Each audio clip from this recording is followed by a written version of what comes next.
right, so here we are at our Share B&B, and we're about to record episode 26.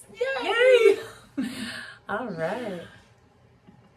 Sometimes you just have to push the unmute button. Good morning. Good morning. I'm Naomi. I'm Liz. And we're the Run Galloway girls. And we are so excited to be here. Happy Monday. Yes. Metal Monday. Metal Monday. We did our Mountains to Beach Marathon yesterday, and it was so much fun. And today we figured out all the trouble we've been having with our microphones is Oh my that gosh. they've been muted. Yep, it was that simple. We were on mute. Yeah, and we figured out actually how to record 2 different tracks for our voices, which is really exciting. So we might be able to, when we get the microphones closer to us on stands, adjust volume so that we both match a little bit, because sometimes I talk a lot louder. It's awesome. So we're learning how to do this. 26 episodes in, we're figuring it out. Yeah, you know, you can't teach an old dog new tricks, but maybe you can. Well, it's like experience matters. Yes, experience, absolutely. if anything. Practice And matters. experience matters in the marathon so much. Oh my and gosh. thank God we had all the experience that we had yesterday, because as I've been saying over and over and over during the podcast, we were trained so well for a half marathon. We were probably actually pretty well trained for about 18 miles.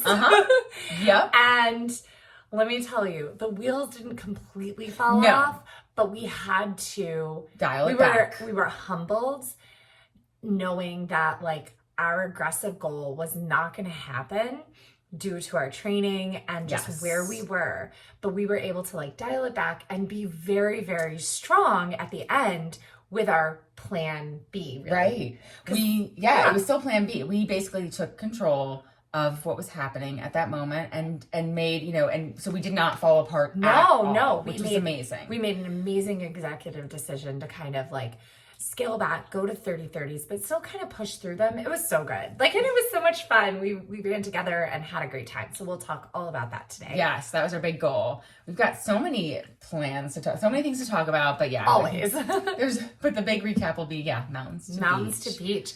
And just remembering when you are going into a race, your goals need to be in line with what you've done as far as your fitness predicts, what you've done in your training recently, and not just what you want, because our wants are not always in line with our fitness. And I think that that's really, really hard to wrap your head around, right? And I truly think that we peaked like 2 or 3 weeks ago.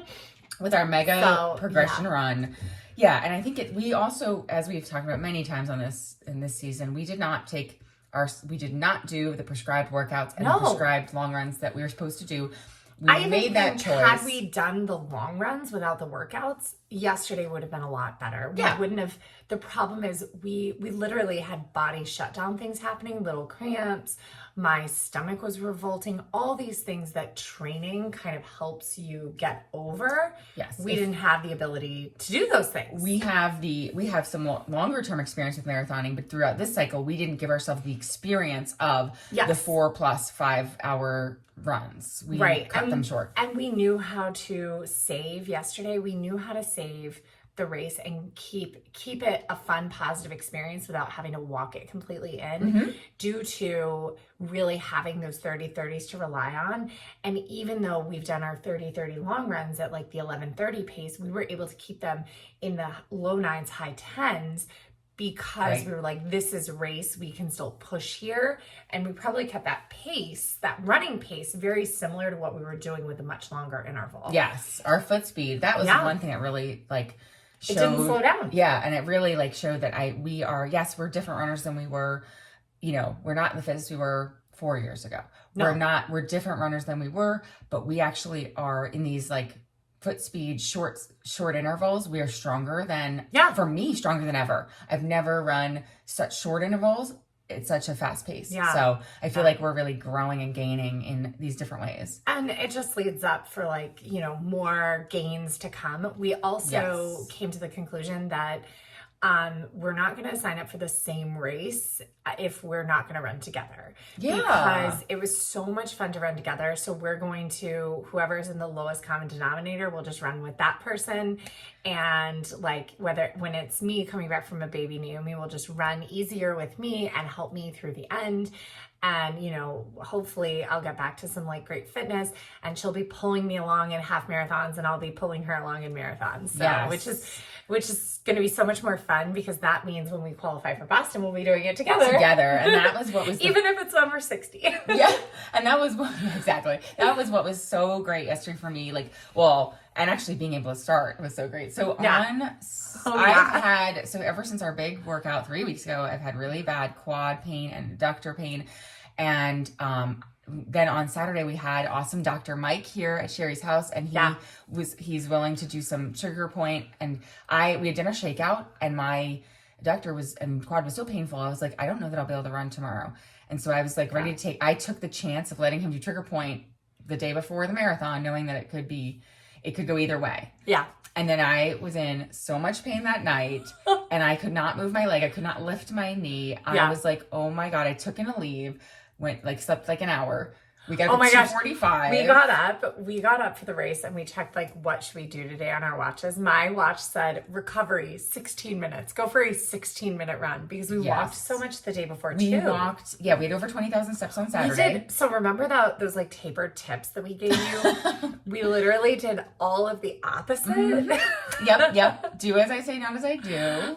But it was great. You know, this wasn't about reaching for a PR. No. This wasn't about like our goal race. This was just about like coming together and having fun, and that's what we did. Mission accomplished. Yeah. And I asked Dr. Liz, how much more leave can I take? Because I just didn't even know I can get to the start line. I literally took 2 more leave. But the greatest thing was that like this race was all about us running it together. Yeah. And so we did, and that was so amazing. So I was fun. So happy that we could do it. Together. This race was not just all Naomi and her leg. This was like, I also had some of the worst GI upset that I've had in a race in a while. But it wasn't like, so usually when I get GI upset, it's more like the squirts. This was just literally every time I ate fuel, I actually had to like big poop. I was like, what is it? And like not diarrhea. Usually it's like diarrhea. Right, during a race. And like it's the tummy like getting rumbly. But no, it's like you had to go. Like 2, and then I also had to pee because I was really well hydrated apparently.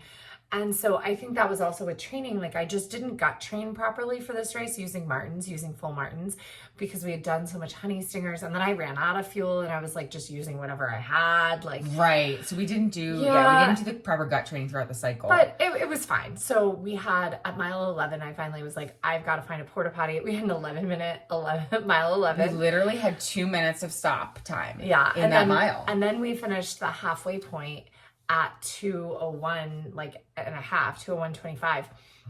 And I was like, we really should have been 2:04 at the half. I think that had we been 2:04 at the half, we would have had a much stronger back half, but it was just, we were just in the zone. We switched to... We had actually taken it out very conservatively for the first with 3 30-30s, which is like something I would have never done before, 30-30s in a marathon. Like I'd be like, well, now I'm just the whole thing's going to be at 11-minute pace. How am I going to... Oh, but we were like 9:30. But we were 30-30s. Yeah, 9:30, 9:38.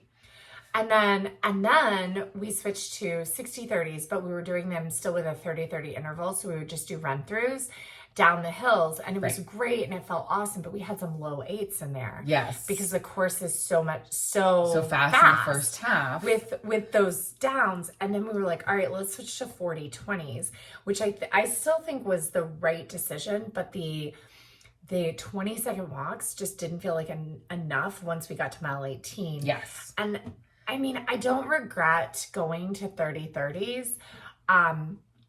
But I do kind of wonder, what if we had done 45-30s instead? But I wanted the 30-30s in case we chose to do run-throughs, but then we didn't. And so anyway, it was fine. It was great. Like it was, I don't regret anything. And it's new PR for using such short intervals. Like it's our short interval PR. The longest we ran was 60 seconds. And I have to go back and look. We didn't have that many 60-second run-throughs. No. So even in those 8-something miles, we had some miles that were 8:40 or 8:56. There were only like maybe 2 to 3 that were a minute. Yeah. And the rest of them were still 30-30s because we were using the run through.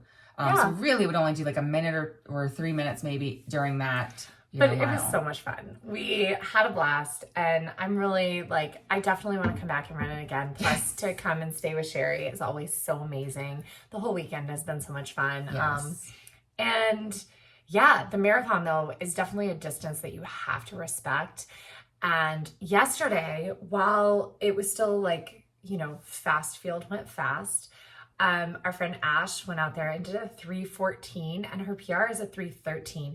Yesterday was a very humid, hot day. So like that is equivalent to, I would say she's probably in PR shape. And so she's going to crush her half Ironman in 3 weeks. Yes. And then, Erin, who came with us, got a massive PR. 33 minute PR. Yeah, it was and incredible. This was her 4th marathon, but it was only a 3rd live marathon because one was virtual. Yeah, first time under 5 hours. She did so great. She did so great. She negative split. Yeah, the coolest thing is her negative split. She started at 11:50 per mile pace, and as she went on, she dropped it all the way down to an average of 11 flat. I would love to go on Strava and see what her mile splits are. Yeah, actually.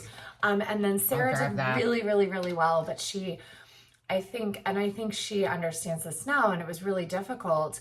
I think she made her goals based on what she wants versus where her training really was. And so she was very aggressive, which sometimes you just have to do that.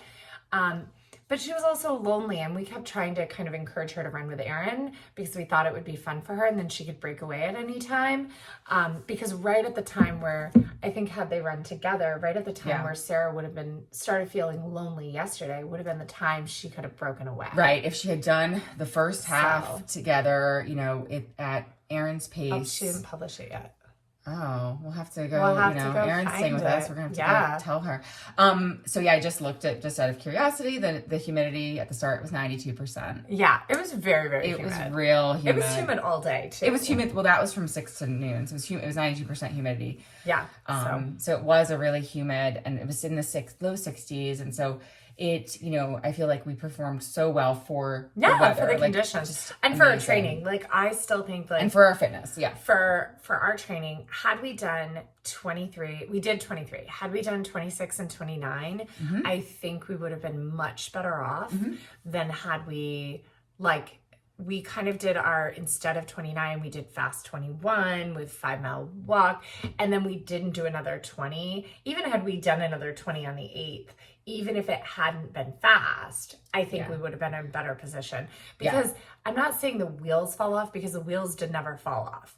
We just realized we realized we needed to, in order to finish strong, we had to pivot our goal, which I think that's very different from hitting the wall. Yes. We prevented the wall by pivoting. And I think that's an important lesson to learn and to really understand. And I think that only comes with marathon experience, because we have run marathons where, kind of the wheels have fallen off. Right, before. Where you go out too hard and you really dive really hard then at the end of it. Yeah, so what we... what we did was, this season, we did not think we could go sub 4.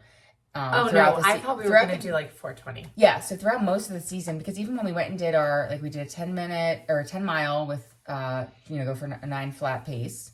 And then again with, at Jeff's race, I was really not confident that we could go sub 2 there at all. Sub 2, and then literally just, not that many weeks later, we were like, maybe we could go sub 4. So it was only a glimmer of like, maybe we can do it. And had we completed the training, we would have, I think. Yeah. And so anything from 4 to 4:10 was like going to be, basically that was the A goal until like we had that like little shot in the dark. So the super stretch was really like sub 4. Yeah. And then really we were thinking like between 4:04 and 4:10, like sub 4:10 was really like what our watches were telling us we could do. And sub 4:10, like I knew that was something I would be really proud of. And even though we also said like, okay, let's beat Naomi's New York, so sub 4:45. Anything. And then I was like, well, let's beat my Boston, sub 3:30. And then I started 4:30. And then I started to think, okay, let's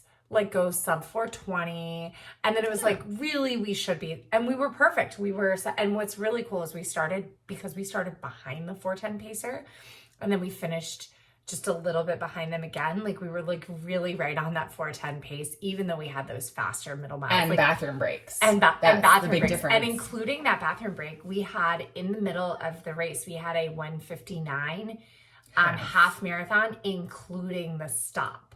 So like that half marathon really was 1:57.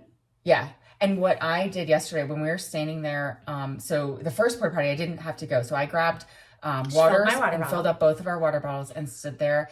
And in some other race, I probably would have been super stressed. Yeah. I probably would have been freaking out about standing still for 2 minutes, because it's like, oh my God, we're losing time. And I literally was like, I was so happy because I was like, this is going to show that we can still perform really well with like a long stop. If you have to stop, it's okay. Bathroom stops are part of it. You have nothing but time. If it happens, like that's not going to throw your day off. It's not going to ruin your race. But you know what will throw your day off? Poop in your underwear. Don't want that. It will. Don't want that. Yeah. So use the porta potty, make the stop, and then it also just lets you know, like, okay, next time, even if I have to stop, I'm going to be a faster runner at that point. I'm going to feel better. And like that was,